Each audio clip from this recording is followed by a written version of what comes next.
ٹینشنوں کا علاج کیا ہے، ہماری سمسیاؤں کا سمادھان کیا ہے، ہماری پرابلم کا سلیوشن کیا ہے، ہم اپنے مسئلے کو کہاں لے کے جائیں، کہاں حل کریں۔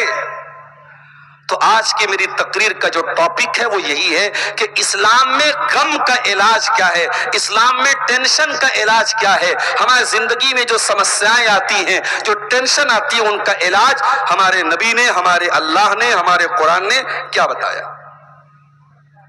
آئیے ہم قرآن و حدیث کی روشنی میں تلاش کرنے کی کوشش کرتے ہیں۔ میرے پیارے ساتھیو، اگر آپ اپنے غم کو دور کرنا چاہتے ہیں، اگر ٹینشن کو دور کرنا چاہتے ہیں، تو قرآن کہتا ہے پہلا کام کیا کرنا ہے، توحید پر آنا ہے۔ اگر آپ ایک اللہ کے ماننے والے، اگر آپ توحید پہ چلنے والے ہیں، دنیا کی بڑی سے بڑی مصیبت آ جائے، بڑا سے بڑا غم آ جائے، آپ کا کچھ بھی بگڑنے والا نہیں ہے۔ فَأَقِمْ وَجْهَكَ لِلدِّينِ حَنِيفًا فطرت اللہ التی فطر الناس علیہا۔ اے میرے نبی، آپ اپنا چہرہ اس اللہ کی طرف کر لیجئے جس اللہ نے پیدا کیا ہے، اور اے میرے نبی، یہ توحید ہی انسان کی فطرت ہے جس فطرت پر اللہ نے پیدا کیا ہے۔ اللہ نے ہمیں توحید پر پیدا کیا ہے۔ دنیا میں بچہ پیدا ہوتا ہے توحید پر پیدا ہوتا ہے۔ دنیا میں آنے کے بعد کوئی مورتی کی عبادت کرنے لگتا ہے، کوئی پتھر کی عبادت کرنے لگتا ہے، کوئی عیسیٰ مسیح کی عبادت کرنے لگتا ہے۔ دنیا میں آنے کے بعد لوگ شرک کرتے ہیں، لیکن اللہ نے جو پراکرتک طور پر، جو نیچرل طور پہ ہمیں پیدا کیا ہے میرے پیارے ساتھیو، توحید پر پیدا کیا ہے۔ اس لیے اسلام یہ کہتا ہے توحید کو اپنا لو، ایک اللہ کی عبادت کرنے والے بن جاؤ، تمہاری زندگی میں چین آ جائے گا، سکون آ جائے گا۔ الذین آمنوا ولم یلبسوا ایمانہم بظلم اولئک لہم الامن وہم مہتدون۔ اے میرے بندو، تم ایمان والے بن جاؤ اور اپنے ایمان میں شرک کی ملاوٹ مت کرو، شرک کی ملاوٹ مت کرو۔ مجھے معلوم ہے میں صاحب گنج اور پاکڑ کے علاقے میں ہوں، یہاں الحمدللہ ہماری اہل حدیثوں کی تعداد بہت اچھی تعداد ہے، اور ہمارے ہاں شرک و بدعت نہ کے برابر ہے۔ لیکن ہاں، میں یہ بھی بتا دوں آپ کو کہ کہیں کہیں جہالت کی وجہ سے اب اہل حدیثوں کے یہاں بھی شرک و بدعت کی گمراہی اب آنے لگی ہے۔ کہیں کہیں اہل حدیثوں کے یہاں بھی اب تعویذ پہنا جانے لگا ہے، اب کہیں کہیں ہمارے یہاں بھی بدعقیدگی والی چیزیں آنے لگی ہیں۔ بلی نے راستہ کاٹ دیا تو کہیں کہیں ہمارے لوگ بھی اپنی گاڑی روک لیتے ہیں، بلی نے راستہ کاٹ دیا۔ کہیں کہیں ہمارے گھر کی عورتیں بھی، اولاد نہیں ہو رہی ہے اور کسی نے کہا فلاں درگاہ پہ چلی جاؤ تو درگاہ پہ جانے کے لیے بھی تیار ہو جاتی ہیں۔ میرے پیارے بھائیوں، میری ماں اور بہنوں، توحید کا مطلب یہی ہے کہ مر جاؤ، کٹ جاؤ، مگر توحید سے سمجھوتا نہیں کرنا ہے۔ پیشانی جھکے گی تو اللہ کے سامنے جھکے گی، اللہ کے سوا کسی اور کے اوپر بھروسہ نہیں کرنا ہے۔ اس لیے کہ دنیا میں کون ہے، اللہ تعالیٰ جس کو دینا نہ چاہے کون ہے اس کو دے سکتا ہے، اور اللہ جس کو دینا چاہے کون ایسا ہے جو روک سکتا ہے۔ ہم لوگ نماز میں سلام پھیرنے کے بعد ایک دعا پڑھتے ہیں، اللہم لا مانع لما اعطیت ولا معطی لما منعت ولا ينفع ذا الجد منک الجد۔ اے اللہ، تو جس کو دے دے اس کو کوئی روکنے والا نہیں ہے، تو جس کو روک دے اس کو کوئی دینے والا نہیں ہے۔ اور اے اللہ، بڑے سے بڑا مقام و مرتبے والا، بڑے سے بڑی پوسٹ والا، بڑے سے بڑے عہدے والا، اے اللہ تیرے مقابلے میں کسی کی پوسٹ اس کے کام نہیں آئے گی۔ یہ ہے توحید کا مطلب۔